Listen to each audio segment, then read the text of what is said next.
ವೀಕ್ಷಕರೇ, ಜಯ ಮೃತ್ಯುಂಜಯ ಶ್ರೀ ಮತ್ತು ಮಹಿಳೆ ಕೇಸ್ ಬಗ್ಗೆ ಈಗಾಗಲೇ ನಿಮಗೆ ಸ್ವಲ್ಪ ಗೊತ್ತಿದೆ.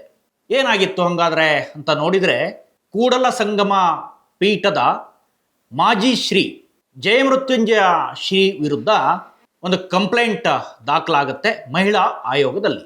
ಸಂತ್ರಸ್ತ ಮಹಿಳಾ ಆಯೋಗಕ್ಕೆ ಬಂದು ಕಂಪ್ಲೇಂಟನ್ನು ಕೊಡ್ತಾರೆ. ತನ್ನ ಮೇಲೆ ದೈಹಿಕ ಹಿಂಸೆ ಆಗಿದೆ, ಲೈಂಗಿಕ ಹಿಂಸೆ ಆಗಿದೆ, ಮಾನಸಿಕವಾಗಿ ಕಿರುಕುಳ ಕೊಡ್ತಾ ಇದ್ದಾರೆ, ತನ್ನ ವಿಡಿಯೋವನ್ನು ಇಟ್ಕೊಂಡು ಬ್ಲಾಕ್ ಮೇಲನ್ನು ಮಾಡ್ತಾ ಇದ್ದಾರೆ ಅನ್ನೋದು, ಹಾಗೇನೆ ವಿಡಿಯೋ ಕಾಲ್ ಮಾಡುವಂತೆ ಕಿರುಕುಳ ಕೊಡ್ತಾ ಇದ್ರು ಜಯ ಮೃತ್ಯುಂಜಯ ಶ್ರೀ ಅನ್ನೋದು ಮಹಿಳೆಯ ಕಂಪ್ಲೇಂಟ್. ಹಾಗಂತ ಮಹಿಳೆ ಸುಮನ್ ಟಿವಿ ಕನ್ನಡದಲ್ಲಿ ಜಾಹೀರಾತು ನೀಡಲು ಸಂಪರ್ಕಿಸಿ 9686376663. ಪೊಲೀಸ್ ಸ್ಟೇಷನ್ಗೆ ಹೋಗಿ ಪೊಲೀಸರ ಬಳಿಯೋ ತಮ್ಮ ಈ ಅಳಲನ್ನು ಹೇಳ್ಕೊಂಡಿಲ್ಲ. ನೇರವಾಗಿ ಮಹಿಳಾ ಆಯೋಗದ ಅಧ್ಯಕ್ಷರನ್ನು ಭೇಟಿ ಮಾಡಿ ಅಧ್ಯಕ್ಷರಿಗೆ ಮನವಿಯನ್ನು ಸಲ್ಲಿಸಿದರು. ಇದರ ಬಗ್ಗೆ ತನಿಖೆ ನಡೆಸುವಂತೆ ಅಥವಾ ತನಗೆ ನ್ಯಾಯ ಕೊಡಿಸುವಂತೆ ಬೇಡಿಕೆಯನ್ನು ಇಟ್ಟಿದ್ರು. ಈ ಕೇಸ್ ಬಂದಿದ್ದೇ ತಡ ಮಹಿಳಾ ಆಯೋಗದ ಅಧ್ಯಕ್ಷೆ ನಾಗಲಕ್ಷ್ಮಿ ಚೌಧರಿ ಅವರು ಪೊಲೀಸರಿಗೆ ಸೂಚನೆ ನೀಡ್ತಾರೆ. ಬೆಂಗಳೂರು ಉತ್ತರ ವಿಭಾಗದ ಪೊಲೀಸರು ಹಾಗೇನೆ ಗದಗ ಜಿಲ್ಲೆಯ ಪೊಲೀಸರಿಗೆ ತಕ್ಷಣ ಈ ಕೇಸ್ ಬಗ್ಗೆ ತನಿಖೆ ನಡೆಸಿ ಏನಾಗಿದೆ ಅನ್ನೋದನ್ನು ತಿಳ್ಕೊಳ್ಳಿ, ಅದಾದ ನಂತರ ಏನು ಕ್ರಮ ಕೈಗೊಂಡಿದ್ದೀರಿ ಅನ್ನುವ ರಿಪೋರ್ಟನ್ನು ಕೂಡ ಸಲ್ಲಿಸಿ ಅನ್ನೋದು. ಇದು ಒಂದು ಭಾಗ. ಇನ್ನೊಂದು ಕಡೆ ಈ ಮಾಜಿ ಶ್ರೀ ಜಯ ಮೃತ್ಯುಂಜಯ ಶ್ರೀ ಒಂದು ಕಂಪ್ಲೇಂಟನ್ನು ಮಾಡ್ತಾರೆ ವಿಜಯಪುರ ಜಿಲ್ಲೆಯ ಗ್ರಾಮೀಣ ಪೊಲೀಸ್ ಠಾಣೆಯಲ್ಲಿ. ಏನಂತ ಅಂತಂದರೆ, ಈ ಮಹಿಳೆಗೂ ನನಗೂ ಪರಿಚಯ ಆಗಿತ್ತು. ಬೆಂಗಳೂರು ಮೂಲದ ಮಹಿಳೆ ಇವರು. ಯಾವುದೋ ಅನಾಥಾಶ್ರಮಕ್ಕೋ ಅಲ್ಲಿಗೋ ಇಲ್ಲಿಗೋ ಸಪೋರ್ಟ್ ಮಾಡಿ ಅನಾಥಾಶ್ರಮವನ್ನು ನಡೆಸ್ತಾ ಇದ್ದೀನಿ, ತನಗೆ ಹಣದ ಸಹಾಯವನ್ನು ಮಾಡಿ ಅನ್ನೋದನ್ನು ಕೇಳ್ಕೊಂಡಿದ್ರು. 3 ವರ್ಷ ಹಿಂದಿನಿಂದ ಇವರು ಪರಿಚಯ ಇತ್ತು. ಬೆಂಗಳೂರಿನಲ್ಲಿ ಮನೆಗೆ ಬಂದು ಭೇಟಿಯನ್ನು ಕೂಡ ಮಾಡಿದರು. ನಾನು ಕೂಡ ಯಾರಾದರೂ ದಾನಿಗಳು ಸಿಕ್ಕರೆ ನಿಮಗೆ ಸಹಾಯ ಮಾಡ್ತೀನಿ ಅಂತ ಹೇಳಿದ್ದೆ. ಇದೆಲ್ಲ ಶ್ರೀ ಅವರ ಕಂಪ್ಲೇಂಟ್, ಜಯ ಮೃತ್ಯುಂಜಯ ಶ್ರೀ. ಹಾಗಂತ ನಾನು ಮಹಿಳೆಗೆ ಯಾವುದೇ ಕಿರುಕುಳ ಕೊಟ್ಟಿಲ್ಲ.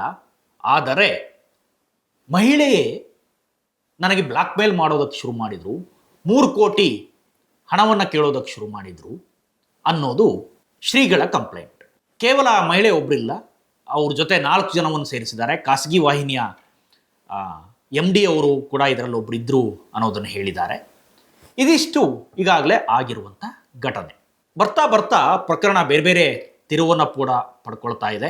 ಪೊಲೀಸರು ಈಗ ತನಿಖೆಯನ್ನು ಮಾಡಬೇಕಲ್ಲ, ತನಿಖೆಯ ಹಂತವಾಗಿ ಮಹಿಳಾ ಆಯೋಗದ ಸೂಚನೆ ಮೇರೆಗೂ ತನಿಖೆಯನ್ನು ಮಾಡಬೇಕು. ಶ್ರೀಗಳ ಏನು ಕೊಟ್ಟಿದ್ರಲ್ಲ ಪೊಲೀಸರಿಗೆ ವಿಜಯಪುರದ ಗ್ರಾಮೀಣ ಠಾಣೆಗೆ, ಅದರ ಬಗ್ಗೆನೂ ಕೂಡ ತನಿಖೆಯನ್ನು ಮಾಡಬೇಕು. ಯಾರ ತಪ್ಪು ಸರಿ ಏನೇನಾಗಿದೆ ಕೂಲಂಕುಷ ತನಿಖೆ ಆಗಬೇಕು. ತನಿಖೆ ಆಗಬೇಕು ಅಂದರೆ ಶ್ರೀಗಳನ್ನೂ ತನಿಖೆ ಮಾಡಬೇಕು.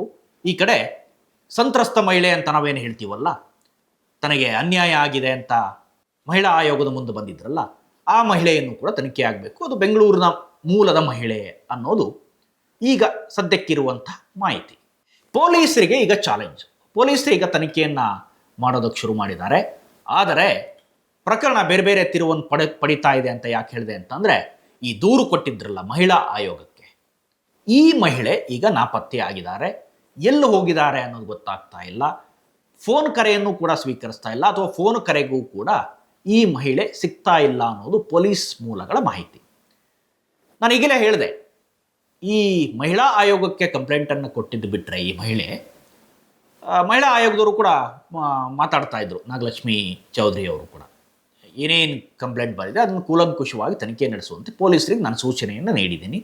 ಮಹಿಳೆಯರ ಗೌರವಕ್ಕೆ ಧಕ್ಕೆ ಆಗಬಾರ್ದು, ಅಥವಾ ಬ್ಲಾಕ್ ಮೇಲ್ ಮಾಡಿದರೆ ಅದರ ಬಗ್ಗೆ ತನಿಖೆ ನಡೆಸಿ ಅದರ ಒಂದು ರಿಪೋರ್ಟನ್ನು ನಮಗೂ ಕೂಡ ಸಲ್ಲಿಸುವಂತೆ, ಮತ್ತು ತಪ್ಪಿದ್ರೆ ಸ್ವಾಮೀಜಿ ವಿರುದ್ಧ ಕ್ರಮ ಕೈಗೊಳ್ಳುವಂತೆ ಸೂಚಿಸಿದ್ದೀನಿ ಅನ್ನೋದು.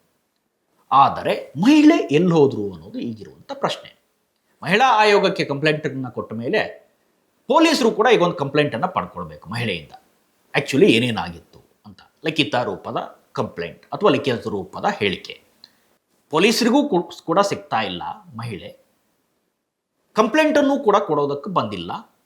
ಇನ್ನೊಂದು ಕಡೆ ಮಹಿಳೆ ಮೇಲೆಯೇ ಕಂಪ್ಲೇಂಟ್ ಇದೆ, ಕೌಂಟರ್ ಕಂಪ್ಲೇಂಟ್. ಎರಡೂ ಕಡೆಯಿಂದ ಕಂಪ್ಲೇಂಟ್ ದಾಖಲಾಗಿದೆ. ಮಹಿಳಾ ಆಯೋಗಕ್ಕೆ ಮಹಿಳೆ ಕಂಪ್ಲೇಂಟ್ ಕೊಟ್ಟರೆ, ಶ್ರೀಗಳು ಗ್ರಾಮೀಣ ಠಾಣೆಗೆ ಹೋಗಿ ಕಂಪ್ಲೇಂಟನ್ನು ಕೊಟ್ಟಿದ್ದಾರೆ.